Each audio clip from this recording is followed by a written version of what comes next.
الحمد لله رب العالمين الرحمن الرحيم مالك يوم الدين إياك نعبد وإياك نستعين اهدنا الصراط المستقيم صراط الذين أنعمت عليهم. Bayram namazın derslerinden burası teslim olmak. Один из наивеличайших уроков Курбан Байрама – это покорность, смиренность. Я стараюсь с детьми приходить, потому что дети должны понимать, должны с детства знать свои обычаи, свои традиции, свою религию, и поэтому очень важно, чтобы они знали, как это делается, знали и общались со своими единоверцами, общались со своими соотечественниками, потому что они находятся сейчас вдали от Родины. Я хочу поздравить всех мусульман Украины, всех мусульман мира с великим праздником и пожелать нам самого главного – веру во Всевышнего, принятие, чтобы Всевышний принял наши все молитвы и чтобы помог нам в наших благих деяниях. Это один из самых больших и главных праздников у мусульман мира.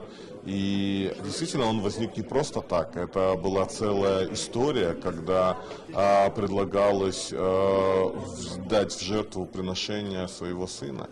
Это было большое испытание. И поэтому то, что сегодня проходит Украина большое испытание, то, что мы боремся против зла, мы воюем против зла, и мусульмане, и представители других конфессий, объединившись, борются за то, чтобы была свобода. И поэтому сегодня для всех мусульман очень большой праздник. И мы сегодня, проводя обряд жертвоприношения, мы должны поделиться с обездоленными людьми.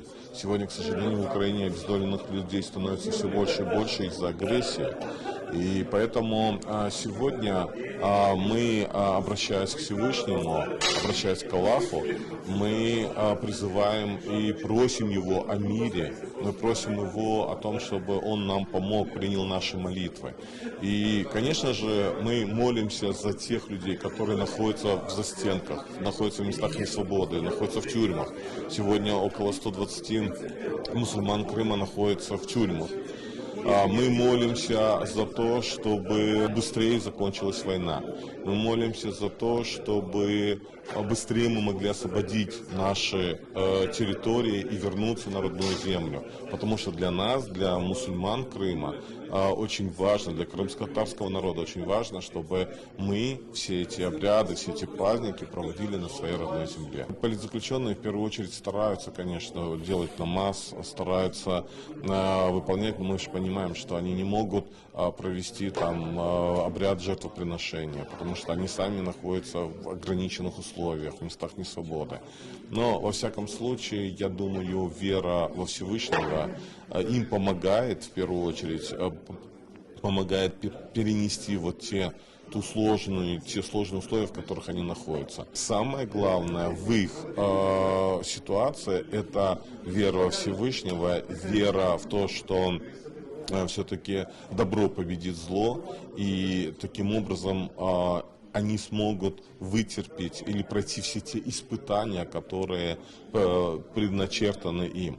И я думаю, они с этим справятся. И мы все работаем над тем, чтобы они как можно быстрее вернулись в свои семьи, к своим детям, и могли вместе со своими детьми проводить, делать и намаз, и отмечать праздники следующие. Kurban Bayramınız hayırlı ve mübarek olsun.